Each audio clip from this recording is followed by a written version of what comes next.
जय भीम, जय संविधान। साथियों, आज के इस वीडियो में हम बेहद ही महत्वपूर्ण टॉपिक पर चर्चा करेंगे। महत्वपूर्ण इसलिए हो जाता है क्योंकि साथियों इस समय आप लोग जानते हैं कि वक्फ अमेंडमेंट बिल जो लोकसभा राज्यसभा में जो पेश किए गए थे वो दोनों सदन से पास हो चुका है। अब जो है राष्ट्रपति महामहिम द्रौपदी मुर्मू जी भी जो है उस बिल पे जो है मंजूरी दे दिया है। अब वो बिल नहीं रहा है बल्कि अब वो कानून बन गया है, यानी एक्ट बन गया है। तो आज के इस वीडियो में हम यही बताएंगे कि किसी भी बिल को पास कराने में लोकसभा या राज्यसभा में किस टाइप का मेजोरिटी चाहिए होता है, किस टाइप का बहुमत होना चाहिए होता है। ये साथियों आज के इस वीडियो में बताऊंगा, क्योंकि हम लोग जो है थोड़ा एक कंफ्यूजन में, बहुत सारे लोग कंफ्यूजन में हैं कि अब जो है भाजपा वाले एनडीए सरकार जो है किसी भी बिल को जो है अब पास करा ही नहीं पाएगा। अब उसके पास उतना पावर बचा ही नहीं है, कैसे कोई बिल को वो पास करा लेंगे। लेकिन साथियों हुआ क्या, देखिए वक्फ अमेंडमेंट बिल जो है पास करा लिया, राष्ट्रपति द्रौपदी मुर्मू जी मंजूरी भी दे दिया है। तो आखिर यहां पर किस टाइप का जो है मेजोरिटी वाली, किस टाइप का जो है बहुमत वाला तरीका अपनाया है, यह आज के इस वीडियो में आपको हम बताएंगे। और जो भी कंफ्यूजन है किसी भी बिल को पास कराने में किस तरीके के जो है मेजोरिटी का बहुमत का प्रयोग किए जाते हैं, वोटिंग कराए जाते हैं, वो सारा कंफ्यूजन जो है आज की इस वीडियो में आपको हम खत्म करेंगे। ये सब साथियों जानना हमारे लिए बेहद ही जरूरी है, इसलिए वीडियो बहुत ही महत्वपूर्ण है। इस वीडियो को शुरू से लेकर अंत जरूर देखें। वीडियो अच्छा लगे तो लाइक करें, चैनल में पहली बार आए चैनल को सब्सक्राइब कर लीजिएगा, बेल आइकन प्रेस करिएगा ताकि जब भी वीडियो अपलोड करूं आपके पास नोटिफिकेशन पहुंचता रहे। साथियों अगर मेजोरिटी की बात किया जाए, बहुमत की बात किया जाए, यानी किसी भी विधेयक को, बिल को पास कराने में किस टाइप का जो है मेजोरिटी का तरीका, बहुमत का तरीका अपनाया जाता है, तो वो मेजोरिटी साथियों होता है तीन प्रकार का। मेजोरिटी जो होता है वो तीन प्रकार का होता है, यानी बहुमत जो होता है तीन प्रकार से। और यही तीन प्रकार का जो बहुमत होता है उन्हीं में से एक तरीका अपनाया जाता है किसी भी बिल को पास कराने में, किसी भी विधेयक को पास कराने में। मेजोरिटी का हिंदी क्या होता है, तो अब कितना टाइप का बहुमत होता है, क्यों होता है तीन टाइप। सिंपल मेजोरिटी, दूसरा साथियों क्या होता है, दूसरा होता है एब्सोल्यूट मेजोरिटी। एब्सोल्यूट मेजोरिटी, इसका हिंदी क्या होता है, इसका हिंदी होता है साथियों पूर्ण बहुमत। क्या होता है, पूर्ण बहुमत, बहुमत, ठीक है। तीसरा साथियों होता है special majority. Special majority, special majority, ये क्या होता है, इसका हिंदी होता है साथियों विशेष बहुमत। क्या होता है, विशेष बहुमत। अब ये तीन प्रकार का जो मेजोरिटी होता है, ये तीन प्रकार का जो बहुमत होता है, वो किस प्रकार के बिल जब लोक या राज्यसभा में किस टाइप का बिल लाए जाते हैं, तब जाके ये तीनों में से एक तरीका को अपनाया जाता है, वो अब हम देखेंगे। यानी कि सिंपल मेजोरिटी, किस टाइप का बिल जो है संसद में आता है तब ये सिंपल मेजोरिटी का तरीका अपनाया जाता है, वो पहले हम लोग देखते हैं, फिर हम पूर्ण बहुमत देखेंगे, फिर हम विशेष बहुमत देखेंगे। तो सिंपल मेजोरिटी साथियों तब अपनाया जाता है, यानी कि सिंपल मेजोरिटी से वोटिंग तब होता है जब कोई एक्ट, एक्ट का मतलब अधिनियम जो बन चुका है कानून, जैसे मान लीजिए पॉक्सो एक्ट हो गया, जैसे आरटीआई एक्ट हो गया, जैसे एससी एसटी एक्ट हो गया। अगर इस प्रकार से एक्ट में अगर कुछ संशोधन करना होता है, जैसे वक्फ अमेंडमेंट बिल, वक्फ एक्ट 1944 में ही बना है लेकिन इसमें अभी संशोधन किया जा रहा है, तो अभी जो कानून बन चुका है और उस कानून पे जो एक्ट बन चुका है और उसमें अगर कोई संशोधन हो रहा है, तो वैसे संशोधन करने में और उस कानून में बदलाव करने में जो वोटिंग की आवश्यकता होती है, वो साधारण बहुमत का तरीका अपनाया जाता है। साधारण बहुमत का तरीका किस टाइप का अपनाया जाता है, ये भी एक एक करके बताएंगे। तो पहले ये याद रखिएगा कि अगर कोई कानून बन चुका है, जैसे कोई विधेयक है और उस विधेयक को अब कुछ बदल देना है, उसमें कुछ बदलना है, चेंज करना है, जैसे वक्फ एक्ट 1954 में अब बदल रहे हैं कुछ नियम, तो उसमें अगर भैया कुछ संशोधन करना है, तो वैसे में जो तरीका अपनाया जाता है संशोधन करने के लिए, जो बिल लाए जाते हैं, तो उस बिल में समर्थन जो चाहिए होता है सदन का, चाहे लोकसभा हो चाहे राज्यसभा का, उसमें जो समर्थन, जो वोटिंग चाहिए होता है वो साधारण बहुमत चाहिए होता है। साधारण बहुमत का मतलब अब पूरा डिटेल समझिए। मान लीजिए साथियों, हालांकि जो है हमारा कितना है 543 जो है 543 हमारे पूरा टोटल सांसद है जो चुनाव होता है। 200 तो 2 सांसद जो ऐसे होते हैं जिसको मनोनीत किया जाता है तो उसको छोड़ दीजिए। 543 सांसद है लोकसभा में। अब ये 543 में से जो है मान लीजिए सपोज दैट जो है 400 ही लोग जो है मौजूद रहा सदन में, लोकसभा में। आप लोग मैं जानकारी के लिए बता दूं, कोई भी बिल जो है या तो पहले लोकसभा में लाया जा सकता है, लोकसभा से राज्यसभा जा सकता है, या तो फिर पहले राज्यसभा में आ सकता है फिर राज्यसभा से लोकसभा आ सकता है। तो ये तरीका अपनाया जाता है, तो ये पहले याद रखें। तो मान लीजिए एक बिल लेके आया, एक विधेयक लेके आया, जैसे अभी किरेन रिजिजू वक्फ अमेंडमेंट बिल लेके आया। अब वो बिल जो लेके आया वो कहाँ लेके आया, तो वो लेके आया बिल लोकसभा में, ठीक ना। तो लोकसभा में जब बिल लेके आया तो कहने का मतलब ये है, मैं आपको समझा रहा हूं कि मान लीजिए जिस दिन वो बिल लेके आया उस दिन 400 ही सांसद मौजूद रहे। है कितना टोटल 543, लेकिन 400 ही जो है सांसद मौजूद रहा। तो 400 में से साथियों 50% का भैया उसका 50% प्लस 1, यानी कि 400 का आधा कर दीजिए तो कितना हो जाएगा 200, और एक और जोड़ दीजिए तो कितना हो जाएगा 201। अगर 201 मेंबर अगर उस बिल का समर्थन कर दिए, वोटिंग कर दिए, तो ये बिल हो जाएगा पास। इसको कहते हैं सिंपल मेजोरिटी।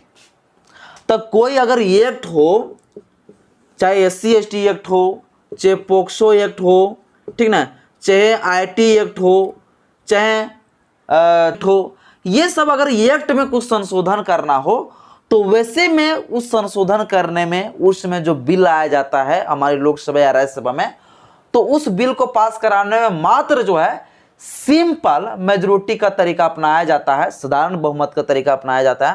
यानी कि अगर संसद में जो है, लोकसभा में जो है 543 नहीं भी है, अगर 400 ही लोग हैं और 400 में से जो है मात्र जो है 50% से एक अधिक जो है लोग वोट दे दिया तो वो बिल हो गया पास।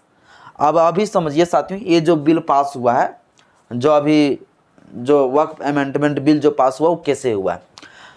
वोट कितने लोग किए हैं, 520 सांसद लोग जो है मौजूद थे। 520 सांसद मौजूद थे उस दिन लोकसभा में, और 520 सांसद मौजूद थे, उसमें से जो है 288 लोग जो है समर्थन कर दिए, 288 लोग वोट दे दिया। तो बताइए, आप यहीं दिमाग लगाइए कि 520 है, उसमें से जो है आप 2 से भागा दे दीजिए, 2 दूनी 4 हो जाएगा, 1 बचेंगे, 2 छक 12 हो जाएगा, है ना, कट गया। 260 ही जो है सांसद चाहिए था, लेकिन मिल कितना गया है उसको 260, 61 सांसद अगर बहुमत दे देता तो भैया ये बिल पास हो जाता, लेकिन 288 हो गया, यानी कि पूर्ण तरीके से अच्छा तरीके से उसके जो है साधारण बहुमत से भी प्लस जो है इसे वोट मिल गया। तो ये बिल साथियों अब हो गया पास, और 232 लोग जो है इसका विरोध किए हुए थे। 232 लोग क्या किए, विरोध किए। तो आपको जानकारी के लिए मैं बता दूं कि ये बहुमत ये जो बहुमत होता है, ये बहुमत कहलाता है साधारण बहुमत। यानी कि जितने लोग ही मौजूद है उसी में से जो है 50% से एक ज्यादा हो गया तो ये साधारण बहुमत से वो बिल उस लोकसभा से पास हो जाएगा।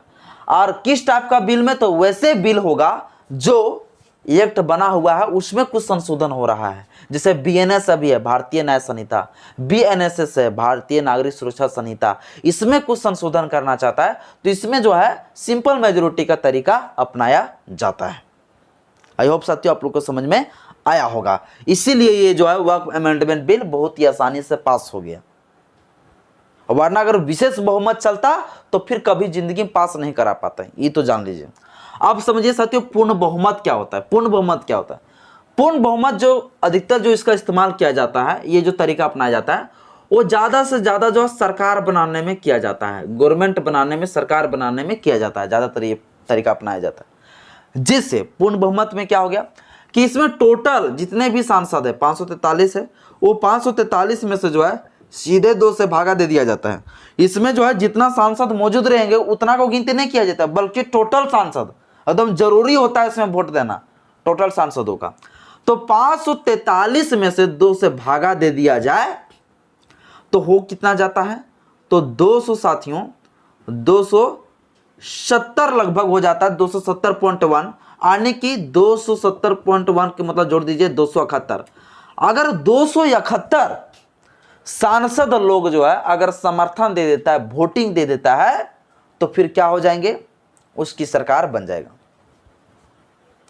तो ये सरकार बनाने में जो है ना ज्यादातर ये तरीका अपनाया जाता है। अगर 543 को छोड़कर अगर 545 से भागा 2 दे दिया जाए तो 273 होता है, 272 पॉइंट कुछ आता है, नहीं 273।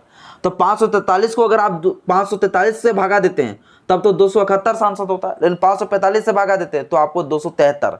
इतना सांसद अगर बहुमत दे दिया तो उसी का सरकार बन जाता है। जैसे मान लीजिए अभी भाजपा की सरकार है, तो उनको सरकार बनाने में कितना चाहिए था, 273 सांसद उसको जरूरी चाहिए थे। ये आया कितना था इसको, टोटल 240। इसको गठबंधन मिलाकर जो है इसको 292 हो गया, वरना ये सरकार नहीं बना पाता, ठीक ना। तो साथियों कुल मिला के जो है सरकार बनाने में ज्यादा पर जो है एब्सोल्यूट मेजोरिटी का प्रयोग किया जाता है। सिंपल मेजोरिटी का प्रयोग को भी एक्ट में संशोधन करने में किया जाता है। अब आ गया विशेष बहुमत, ये है बड़का चीज, इसको समझना है बड़ा ही महत्वपूर्ण तरीके से। और ये संशोधन जो है स्पेशल मेजोरिटी के साथ अगर कोई भी चीज को संशोधन करना चाहता है, को कानून बनाना चाहता है, तो इतना आसान नहीं है, और नहीं सरकार कभी जिंदगी में बना पाएगा, न कोई बिल पास करा पाएगा, कभी नहीं करा पाएगा स्पेशल मेजोरिटी से। लेकिन स्पेशल मेजोरिटी का तरीका कहाँ अपनाया जाता है, किस टाइप का बिल में, तो साथियों तब ये स्पेशल मेजोरिटी का तरीका अपनाया जाता है जब हमारे संविधान में संशोधन किए जाते हैं। जब हमारे संविधान में कुछ संशोधन किए जाते हैं, हमारा फंडामेंटल राइट्स हो गया, राज्य के नीति निर्देशक तत्व हो गए, ये सब में जब कभी संशोधन किए जाते हैं, अमेंडमेंट किए जाते हैं, तो वैसे में जो है संविधान संशोधन करते दौरान जो है ये सिंपल मेजोरिटी का तरीका नहीं चलता है, ये पूर्ण बहुमत का तरीका नहीं चलता है, बल्कि यहां पर विशेष बहुमत की तरीका चलता है। और विशेष बहुमत का मतलब क्या होता है साथियों, तो समझिए।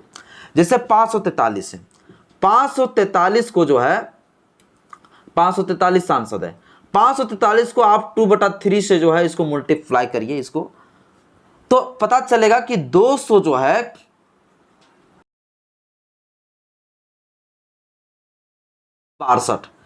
362 सांसदों की जरूरत चाहिए भैया कोई भी बिल को पास कराने के लिए, जब हमारे संविधान में जो है संशोधन होगा।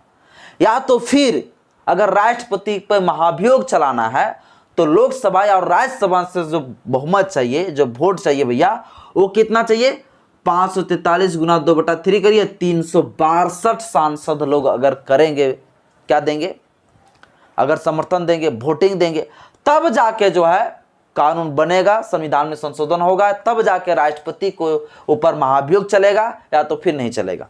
तो विशेष बहुमत साथियों कब तरीका अपनाया जाता है, विशेष बहुमत का तरीका तब अपनाया जाता है जब हमारे भारतीय संविधान में संशोधन किया, फंडामेंटल राइट्स में संशोधन किया जाता है। तो वो सबको संशोधन करना इतना आसान नहीं है भाई, उसको संशोधन करने के लिए 362 सांसद का वोट चाहिए, यानी कि 2/3 बहुमत चाहिए। जितना सांसद है उसमें से 2/3, तो 2/3 कितना आता है, 362 सांसद का बहुमत चाहिए, तब जाके वो बिल पास करा पाएंगे, वरना फिर नहीं करा पाएंगे।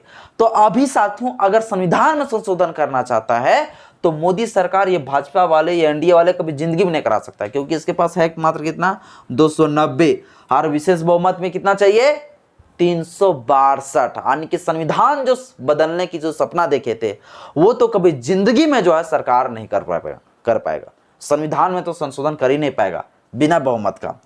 लेकिन वही अगर पूर्ण बहुमत का है तो पूर्ण बहुमत से भी पास करा सकते हैं। इसके बाद अगर बात करें तो कोई भी साधारण बहुमत से वैसे बिल जो एक्ट बना हुआ है, ये सब चीज पर अगर चाहे तो सरकार जो है आराम से जो है सिंपल मेजोरिटी से बिल पास करा लेंगे, जो अभी वर्तमान में ऐसा हुआ है साथियों। तो आई होप साथियों आप लोग को समझ में आया होगा। और आपको मैं बता दूं संविधान का संशोधन जो किए जाते हैं आर्टिकल 368 का प्रयोग करके किए जाते हैं। संविधान में संशोधन का मतलब ये नहीं होता कि भैया संविधान अच्छा नहीं इसलिए संशोधन किया, बल्कि बाबा साहब अम्बेडकर जी ने संविधान में ये प्रोविजन इसलिए करके गया क्योंकि समय समय के अनुसार से जो है हमारे देश की कल्चर, कस्टम सब कुछ बदल रहा है। देश हमारा विकास हो रहा है, तो विकास के हिसाब से जो है कई सारे नियम कानून बनना भी चाहिए। तो कितना अच्छी बात है। इसलिए अम्बेडकर ने कहा कि संशोधन करके, अमेंडमेंट करके इसमें कुछ अच्छा चीज़ें जोड़े जाना चाहिए। तो संशोधन का मतलब ये नहीं है कि संविधान भैया गलत है, लेकिन मनुवादियों ने ऐसे फैला दिया है कि संविधान में संशोधन हो रहा है, देख रहा है कितना गलत है संविधान, भकलोल है एक नंबर बेवकूफ कहीं का। वैसे लोगों को मूर्ख नहीं बल्कि महामूर्ख कहे जाना चाहिए, महामूर्ख की संज्ञा देना चाहिए। बाय बाय साथियों, आई होप आप लोगों को समझ में आया होगा साधारण बहुमत क्या होता है, स्पेशल मेजोरिटी क्या होता है, एब्सोल्यूट मेजोरिटी क्या होता है। वीडियो अच्छा लगे तो लाइक करें, चैनल में पहली बार है चैनल को सब्सक्राइब कर लीजिएगा, बेल आइकन प्रेस करिएगा ताकि जब भी वीडियो अपलोड करूँ आपके पास नोटिफिकेशन पहुंचता रहे। जय भीम, जय संविधान, जय विज्ञान।